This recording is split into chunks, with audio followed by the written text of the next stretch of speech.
नमस्कार विद्यार्थी मित्रांनो, आकार फाउंडेशनच्या प्लॅटफॉर्मवर आपलं सगळ्यांचं मनपूर्वक स्वागत आहे। आज 30 एप्रिल आपल्या सर्वांच्या आयुष्यातला अत्यंत महत्त्वाचा दिवस।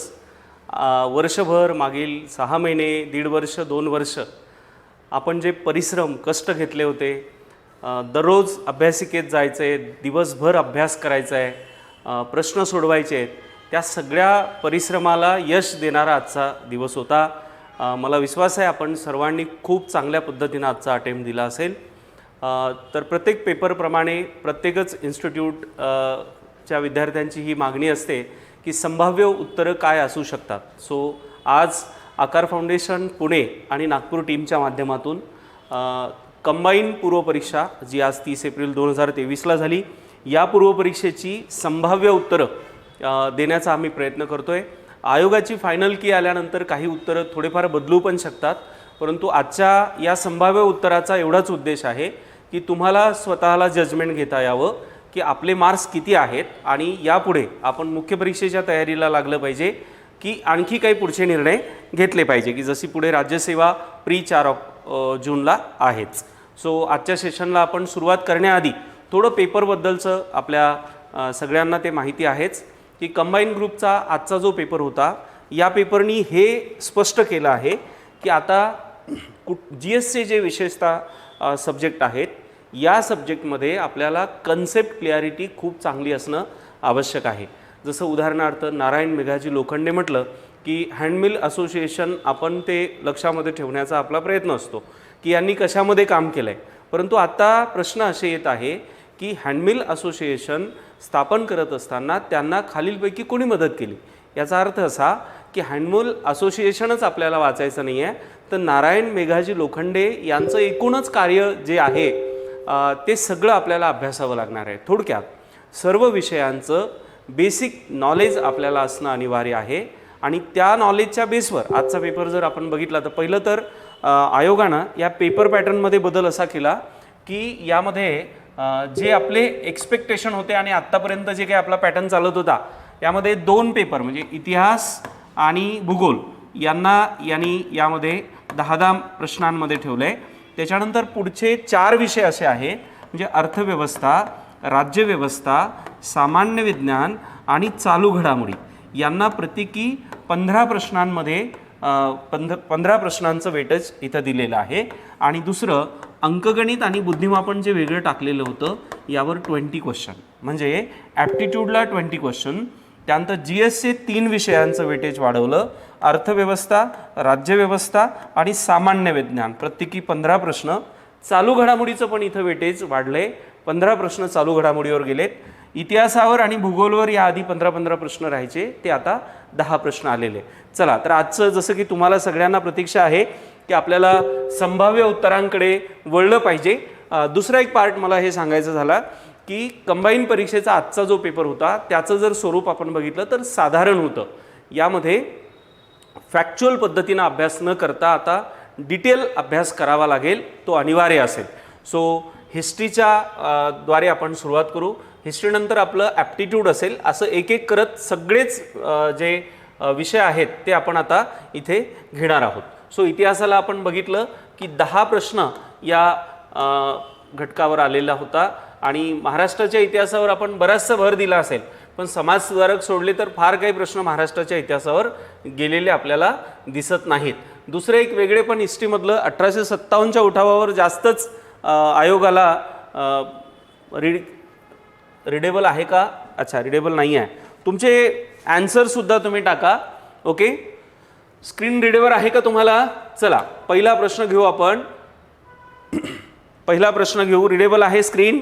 ओके, तुमचे ॲन्सरसुद्धा तुम्ही लाईव्ह चॅटमध्ये टाकायचे आहेत, सो दॅट तुम्हालाही आम्हालाही जजमेंट येईल की विद्यार्थ्यांनी यामध्ये काय उत्तरं टाकलेली आहेत।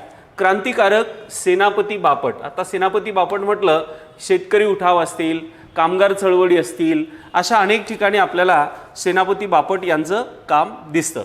इथे प्रश्न होता क्रांतिकारक सेनापती बापट यांनी खालीलपैकी कोणत्या चळवळी आंदोलनामध्ये भाग घेतला होता? आता गोवा मुक्तीसंग्राम, ओके, हे सगळे जे संग्राम आहेत हे साधारणतः आपण जर लक्षामध्ये घेतले तर हे 1940च्या नंतरचे जवळपास आहेत, ज्यामध्ये गोवा मुक्ती संग्राम आहे, इथे सुद्धा सेनापती बापटांचं काम आहे. हैदराबाद मुक्ती संग्राम म्हणजे इंडिया आफ्टर इंडिपेंडन्सचा जो पार्ट आहे त्यामध्ये हैदराबादमध्ये जो काही मुक्ती संग्राम करावा लागला होता, ओके, रजाकार असेल किंवा निजाम असेल त्यांच्या विरोधामध्ये, तर तिथे सुद्धा सेनापती बापट यांनी काम केलेलं आहे.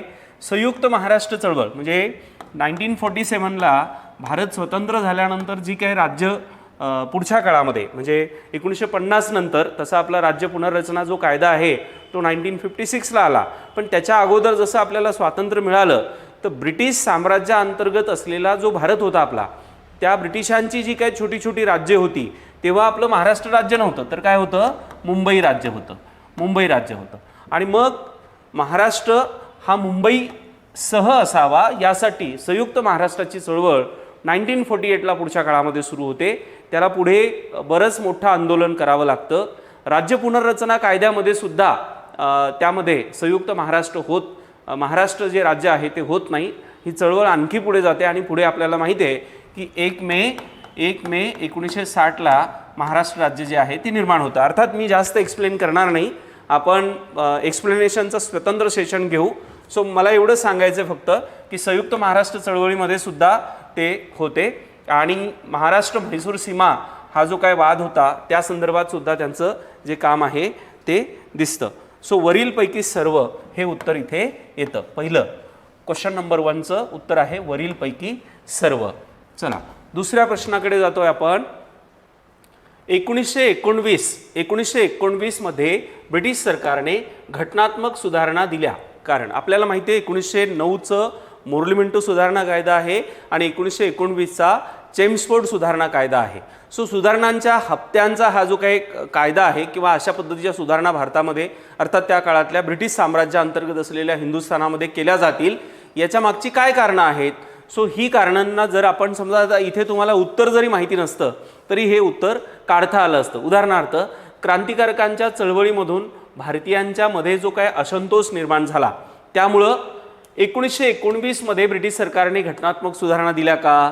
तर आपल्याला माहिती आहे की क्रांतिकारकांची एकूण चळवळ आपल्याला साधारणतः 1922 नंतर, मुख्यतः आपण 20 नंतर म्हणू, म्हणजे असहकारला ज्या वेळेला अपयश आलं, चौरी चौराची घटना घडली आणि त्यानंतर हे लक्षात आलं की महात्मा गांधीजी अहिंसा, सत्य अहिंसा या तत्वांशी तडजोड करणार नाही, ब्रिटिश स्वातंत्र्य हे पुढे ढकलणार. आणि मग तिथून आपल्याला माहिती आहे स्वराज्य पक्ष वेगळा झाला, हिंदुस्तान सोसायलिस्ट रिपब्लिकन असोसिएशन वेगळं झालं.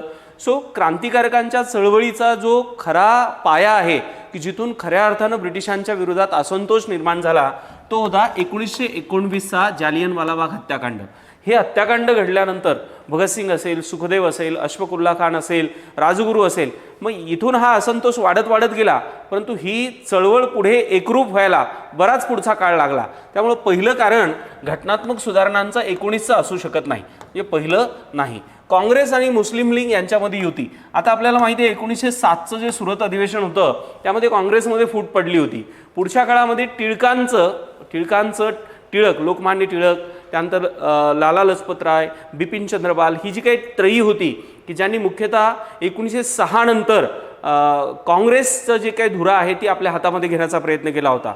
पण पुढच्या काळात लोकमान्य टिळकांचं ज्या पद्धतीनं ब्रिटिशांनी त्यांना डिटेन केलं आणि जेलमध्ये टाकलं, नंतर टिळक जेव्हा सुटलेत, म्हणजे 8 ते 14 टिळक जेलमध्ये होते, सुटल्यानंतर टिळकांच्या लक्षात आलं की आता ब्रिटिशांसोबत प्रतियोगी सहकारिता केल्याशिवाय मार्ग नाही आणि आपल्याला जर लढायचं असेल तर संघटितपणे लढावं लागेल. म्हणून ॲनी बेझंट, लोकमान्य टिळक, दादाभाई नौरोजी, त्यानंतर गोपाळकृष्ण गोखले हे सगळे आता उतारवयामध्ये आलेली सगळी मंडळी आहे आणि यांच्या लक्षात आलं की आता एकसंघ होण्याशिवाय पर्याय नाही. म्हणून हे कारण त्याचं असू शकतं, काँग्रेस आणि मुस्लिम लीगच्या यांच्यातील युती पुढच्या काळात. म्हणून जहाल मवाळातही युती घडून आणली आणि मुस्लिम लीग यांनाही सुद्धा सोबत घेणं गरजेचं आहे, हे सुद्धा इथे महत्त्वाचं असू शकतं. जहाल आणि मवाळ यांच्यातील युती मी आत्ताच तुम्हाला सांगितलं. पहिल्या महायुद्धाने निर्माण झालेली राजकीय परिस्थिती, पहिलं महायुद्ध 1914 to 1918 हे जे काही फर्स्ट वर्ल्ड वॉर झालं, इथे ब्रिटिशांना सैनिक जागतिक पातळीवर लढण्यासाठी पाहिजेत यासाठी अक्षरशः त्यांनी गांधीजींच्या माध्यमातून पोलिसांमध्ये, आर्मीमध्ये भरती करून घेतलेली होती. आणि त्यानंतर साम्राज्यवादाचा एकूण जो काही चेहरा होता तो जगापुढे आलेला होता. साम्राज्यासाठी हे 5-5 वर्ष युद्ध लढू शकतात, ही वस्तुस्थिती पारतंत्र्यात असलेल्या देशांच्या समोर आलेली होती. कुठलाही म्हणजे आता पारतंत्र्यात असलेला हिंदुस्थान घ्या, चायना घ्या की कुठलंही राष्ट्र घ्या, या राष्ट्रांना न साम्राज्याचा काही लाभ होता न त्याची महत्त्वाकांक्षा होती, परंतु युद्ध यांच्या भूमीवर लढले जात होते आणि म्हणून याच्यानंतर राजकीय परिस्थिती बदललेली होती, संघटन वाढत होते आणि म्हणून ही 3 उत्तरं असू शकतात. अर्थात एक्सप्लेनेशन जरा जास्त होतंय, मी कंट्रोल करण्याचा प्रयत्न करतोय. सो मग ब क ड कुठे आहे बघा, ब क ड म्हणजे अर्थात 3 नंबरचं हे उत्तर याचं असू शकतं. ओके, चला आता आपण तिसऱ्या प्रश्नाकडे वळतोय. तिसरा प्रश्न आहे, अर्थात मी तुम्हाला सेट सांगितला नाही, हा डी सेट आहे ज्याचं एक्सप्लेनेशन आपण घेतोय. ओके, सो नारायण मेघाजी लोखंडे यांच्याबद्दलचा प्रश्न आहे. ओके, नारायण मेघाजी लोखंडे जे आहे हे बॉम्बे मिल हँड असोसिएशन ही कामगार संघटना स्थापन करीत असताना, प्रश्न काय विचारलाय, ही कामगार संघटना स्थापन करीत असताना कोणत्या व्यक्तींचं सहकार्य त्यांना लाभलंय असं इथे विचारलंय. आता नारायण मेघाजी लोखंडे जे आहे हे राजगुरुनगर जे खेड आहे त्या खेडजवळचं जे काही कनेसर गाव आहे, कनेसर गावचे हे आहेत, कनेसर गाव. पुढच्या काळात म्हणजे अत्यंत प्रतिकूल गरीब परिस्थितीत हे जन्माला आले, शिक्षण घेतलं, त्यानंतर त्यांनी रेल्वेमध्ये नोकरी सुरू केली. रेल्वेत नोकरी केल्यानंतर त्यांनी पुढच्या काळामध्ये म्हणजे कामगार जे काही मिल असतं, कापड गिरणीमध्ये ते भांडारपाल म्हणून लागले होते. भांडारपाल, अर्थात मी जास्त आता डिटेल घेत नाही, पुढे जाऊ आपण, नंतर एक्सप्लेन घेईल याचं चांगलं. भांडारपाल, पण आजच्या सेशनला कोणी असेही मुलं असतील जे नवीन असू शकतात, त्यामुळं आपण ते घेतो फक्त. आणि हे भांडारपाल म्हणून काम करत असताना त्यांच्या लक्षात आलं की ब्रिटिश आणि ब्रिटिशांना सहकार्य करणारे सावकार, जमीनदार कशा पद्धतीनं कामगारांची लूट करत आहेत, कशा पद्धतीने त्यांचं शोषण करत आहेत. आणि मग त्यानंतर त्यांनी भांडारपाल पदाचा राजीनामा दिला आणि जिथे कामगार राहतात त्या वस्तीमध्ये ते राहायला गेले आणि तिथे मग कामगारांच्या समस्या त्यांनी समजून घेतल्या. आपल्या देशातलं पहिलं कामगारातलं संघटन करण्याचं काम जर कोणी केलं असेल तर नारायण मेघाजी लोखंडे यांनी केलेलं आहे. ओके, आणि म्हणून त्यांना स्वाभिमान कामगार चळवळीचे जनक म्हणून सुद्धा ओळखलं जातं. ओके, सो याच्यामध्ये रघु भिकाजी, गेनू बाबाजी हे सगळे ते कामगार संघटनेतले त्यांचे सहकारी आहे. नारायण सुरकाजी, विठ्ठलराव गोरगावकर, त्यानंतर कृष्णाजी अर्जुन वेळुसकर, रामचंद्र शिंदे, नारायण पवार. आता मी जे काय वाचलंय त्याच्यामध्ये केशवराव बागडे आणि केशवराव बेले यांचं नाव मला कुठे दिसलं नाही, पण सध्या हे 3 म्हणजे ब क ड कुठे येतं तर 4 मध्ये हे असू शकतं असं मला वाटतं. यामध्ये काही बदल सुद्धा होऊ शकतो. ओके, चला आता चौथ्या प्रश्नाकडे आपण जातोय. 1857 तर एवढे प्रश्न टाकलेत आज, म्हणजे पेपर सेटिंग करताना 1857 वर एवढा भर का देण्यात आला हा एक वेगळा प्रश्न आहे ग्रुप बी मध्ये. चला बघा, आणि हा अत्यंत सोपा प्रश्न त्या तुलनेत टाकला. 1857च्या उठावात शिंदे आणि निजाम, ओके, निजाम म्हणजे हिंदुस्थानातलं हे पूर्वेकडचं असलेलं हैदराबादचं संस्थान, यांनी भाग घेतला असता तर आता हे शिंदे कुठले तर हे शिंदे आणि होळकर म्हणू आपण तिकडे. ओके, तर उठाव यशस्वी झाला असता. म्हणजे जे काही उठावात आपल्याला माहिती आहे की 1857चा रिव्होल्ट झाला, तो रिव्होल्ट चांगला संपूर्ण बऱ्याच म्हणजे उत्तर भारतामध्ये मोठ्या शक्तीनं तो झाला होता, परंतु सगळीकडे ते संघटन होऊ शकलं नाही आणि ब्रिटिशांना उठाव हळूहळू त्याचा बिमोड करायला वेळ मिळाला. ओके, सो याच्यामध्ये लॉर्ड डलहौसी असू शकत नाही, कारण डलहौसी 1856ला गेला. त्याला जे काही करायचं होतं, विस्ताराचं धोरण होतं त्याचं, दत्तक वारसा नामंजूर असेल, प्रशासनातली अनागोंदी असेल, तैनाती फौजी, असे कुठलेही जुजबी कारणं देऊन संपूर्ण हिंदुस्थान त्यांनी ताब्यात घेतला. त्यानंतर मग प्रशासक बदलला गेला. 57ला कॅनिंग आला. लॉर्ड माउंटबॅटनचा कालावधी याच्याही अगोदरचा आहे. लॉर्ड रिपनचा तिकडे 1881च्या पुढचा आहे, म्हणजे बरोबर आहे. मग आता राहिलं कोण, लॉर्ड कॅनिंग. लॉर्ड कॅनिंग 1857ला ॲज अ गव्हर्नर जनरल आले. ओके, यांच्याच नेतृत्वामध्ये रिव्होल्ट ऑफ 1857चा बिमोड झाला आणि पुढे 1858ला राणीच्या जाहीरनाम्यानुसार हेच लॉर्ड कॅनिंग पुढे व्हॉइसरॉय झाले. सो सध्या तरी आपल्याला असं वाटतंय की 4 नंबर हे याचं उत्तर असू शकतं. पुढे जातोय आपण. आपल्याला अगदी कमी वेळामध्ये हे सेशन घ्यायचं आहे, जेणेकरून तुम्हाला उत्तराची जी काही अपेक्षा आहे ती तुमच्यापर्यंत जावी. यांनी स्वदेशी चळवळीचा श्री गणेशा करून, श्री गणेशा म्हणजे त्या स्वदेशी चळवळीला सुरुवात करून खादीचा पोशाख घालून 1877 मधील दिल्ली दरबारात हजेरी लावली. आता 1877 मध्ये दिल्ली दरबारात हजेरी कोणी लावली, तर याचं उत्तर तुम्हाला माहिती आहे. तर गणेश वासुदेव जोशी हे यांचं उत्तर आहे. ओके, आता इथे तुम्हाला माहिती असेल 1857ला लॉर्ड लिटनचा हा तो दरबार होता. 1877 ही असा कालावधी आहे की जो 1885च्या पूर्वीचं, म्हणजे जे काय देशभरातनं राष्ट्रीय भावना जागृत होत होती आणि स्वदेशीचा जो नारा होता तो प्रामुख्याने दिला जात होता. ओके, अशा स्थितीमध्ये गणेश वासुदेव जोशी यांनी काय केलं, स्वतःच्या हाताने बनवलेला जो कुर्ता आहे तो घालून त्या दरबारात प्रवेश केला. हे सांगण्यामागचा उद्देश होता की ब्रिटिशांनी ज्या पद्धतीनं प्लॅनिंगनं आपल्या देशातली अर्थव्यवस्था तोडलेली होती, स्वदेशी उद्योग बंद पाडलेले होते, त्याचं ते एक प्रातिनिधिक स्वरूप होतं की जे गणेश वासुदेव जोशी यांनी केलेलं होतं. सो हे याचं उत्तर असू शकतं. म्हणजे आपण आता 1885 अभ्यास करताना राष्ट्रीय सभेची स्थापना हे खूप आपण करतो, पण त्याच्या आधीच्याही संघटना आता कराव्या लागतील हे यावरून लक्षात येतं. आता इथे अधिवेशनं करताना आपण जनरली पहिलं अधिवेशन कुठे झालं, तर मग पुण्याला आयोजित होतं, मुंबईला झालं. कोण अध्यक्ष होते? उमेशचंद्र बॅनर्जी होते. याच्यावर खूप आपण कष्ट घेतो. ओके, पण आता प्रश्न तसे येत नाहीत, तर मग कन्फ्यूज कसं करता येईल असे येतात. मग आता इथे 3 स्टेरिंग दिलेत. एक इसवी सन दिले, दुसरं अधिवेशन कितवं आहे ते दिलंय, चौथं त्याची ठिकाणं दिलेत आणि 5वं त्याचे अध्यक्ष दिलेत.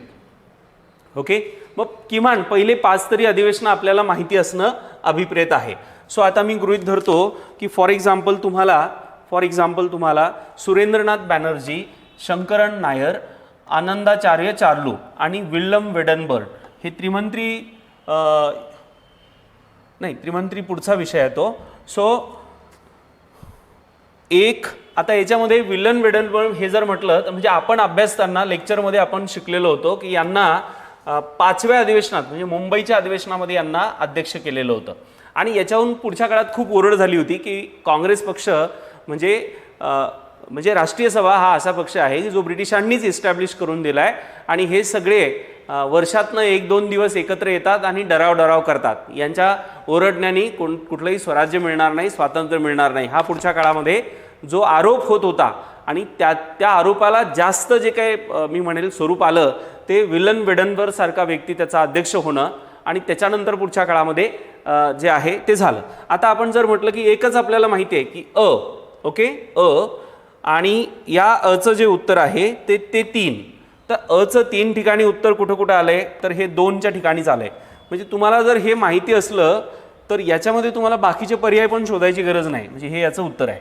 ओके, आता पण इथे मात्र एक लक्षात घ्यायचं आहे की राष्ट्रीय सभेच्या किमान अधिवेशनातले पहिले 10 अधिवेशनं तरी आपल्याला माहिती पाहिजे, कुठे झालं, कोण अध्यक्ष होतं आणि त्याचं स्थळ कोण, एवढं तरी आपल्याला माहिती असणं अभिप्रेत आहे. चला मग पहिल्याचं काय, तर 3, दुसऱ्याचं 1 म्हणजे नागपूर अधिवेशन, कोण, आनंदा चार्लो. त्यानंतर तिसऱ्याचं 4 म्हणजे पुण्याचं जे अधिवेशन 1895 सुरेंद्रनाथ बॅनर्जी. आणि चौथं जे आहे डचं 2 म्हणजे अमरावतीचं अधिवेशन शंकरन नायर. ओके, चला, तर ज्यांनी कोणी असं चार्ट बनवून अभ्यास केला असेल त्यांना निश्चित याचा फायदा झाला असेल. परत 1857च्या उठावावर प्रश्न आलाय. 1857च्या उठावाच्या वेळी इंग्रजांच्या कोणत्या कर्तबगार सेनानींनी महत्त्वाची भूमिका बजावलेली होती? ओके, आता नील आणि हॅवलॉक होते, बरोबर आहे. ऑर्टम आणि लॉरेन्स बंधू हे पण होते. आता आपल्याला जनरली कॉम्बेल माहिती आहे. तर कॉम्बेल कुठे होते, तर तात्या टोपे. ओके, तात्या टोपे पुढे म्हणजे तात्या टोपेंचं 1859 आय थिंक, 1859ला तात्या टोपे ज्यांच्या नेतृत्व म्हणजे तात्या टोपे हे नानासाहेब पेशवा म्हणजे कोण, दुसऱ्या बाजीरावाचा दत्तक पुत्र, त्यांचा सेनापती म्हणजे तात्या टोपे. शेवटी 1858ला उठावाचा बिमोड झाल्यानंतर 59ला नानासाहेबांना नेपाळला त्यांना रवाना करण्यात आलं, म्हणजे एक प्रकारे नजरकैदेतच टाकण्यात आलं होतं. आणि 59ला तात्या टोपेंना शिप्री येथे जे आहे ती फाशी देण्यात आलेली होती. ओके, सो हे कॉम्बेल झालं. आणि सर ह्यू रोजचं तर सगळ्यांनाच माहीत आहे, 1857 सर ह्यू रोज, राणी लक्ष्मीबाई, ज्यांनी असं म्हटलं होतं की उठावकर्त्यातलं सर्वात सक्षम नेतृत्व कोणाला म्हटलं होतं? खूप लढी मर्दानी वो तो झाशीवाली राणी थी. सो अ ब आणि क, कुठे याचं उत्तर? अ ब आणि क, म्हणजे हे चौथं उत्तर राहू शकतं. विल्यम डिर्बी, कॉलिन क्लार्क यांचे कुठेही नावं तुम्हाला सेनानी म्हणून दिसलेले नाहीत, अर्थात मला तरी दिसले नाही. आणि म्हणून माझ्या मते 7वा जो प्रश्न आहे त्याचं उत्तर अ ब आणि क राहू शकतं. पुढे जाऊ आपण. परत आता उठावाच्या अगोदरची म्हणजे महाराष्ट्रातली म्हणू आपण, उठावाच्या नंतरचे जे उठाव आहे, ओके, हे महाराष्ट्रातला उठाव आहे. शेतकऱ्यांच्या उठावात म्हणजे कोणत्या भागामध्ये झाले? ओके, सो शेतकऱ्यांचे जे उठाव आहे हे कोणत्या भागामध्ये झाले? तर यामध्ये भिमडी, शिरूर, पारनेर नगर म्हणजे पुण्याच्या जवळचा भाग आहे, इंदपूर, हवेली, लालबन आणि सातारा, ही 2 उत्तरं जी आहे ती दिसतात. यामध्ये तिसरं परत याला लागून श्रीगोंदा, कर्जत, सोलापूर, रत्नागिरी. आता याचं जे उत्तर आहे, अर्थात ही काही उत्तरं अशी एवढी गावं लक्षात ठेवण्यापेक्षा तो उठाव नेमका महाराष्ट्रातल्या कोणत्या भागात झाला, महाराष्ट्रातल्या कोणत्या भागात झाला 1875, आणि मग याच्यासाठी म्हणजे आता इथे हिस्ट्रीमध्ये तुम्हाला मॅप रिडिंगसुद्धा महत्त्वाचं आहे. यानुसार म्हणजे मी प्रश्न वाचल्यानंतर मला हा शेवटचा ऑप्शन दिसत नव्हता, पण ज्या वेळेला मॅप बघितला तेव्हा लक्षात आलं की हे त्याला लागून आहे, तर ते सुद्धा उत्तरामध्ये राहू शकतं. सो याचं 8व्याचं जे उत्तर आहे अ ब आणि ड, अ ब आणि ड. So option number 3 will be the answer.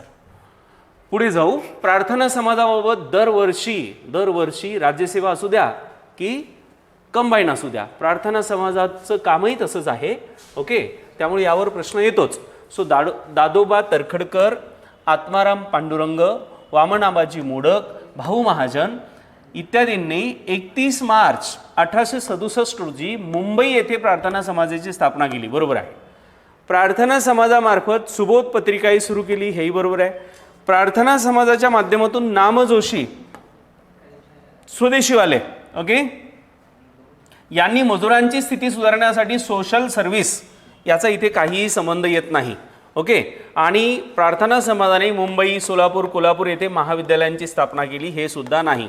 तर याचे हे 2 उत्तरं येऊ शकतात, अ आणि ब, म्हणजे ऑप्शन क्रमांक 1 हे प्रार्थना समाजाचं उत्तर राहू शकतं. पुढे जाऊ, डिटेल एक्सप्लेन करू, त्यामध्ये आणखी काही याच्यात बदल असले तर ते सांगितले जातीलच. 10वं आहे आता हिंदू महासभेच्या संदर्भातलं. ओके, सो हिंदू महासभेच्या कार्याच्या संदर्भातलं इथे आता 3ऱ्या ऑप्शनमध्ये एक ऑप्शन क्लिअर करून दिला आहे बघा. 9 एप्रिल 1915 रोजी हरिद्वार येथे कासिम बाजारचे महाराज, कासिम बाजार माहिती आहे तुम्हाला?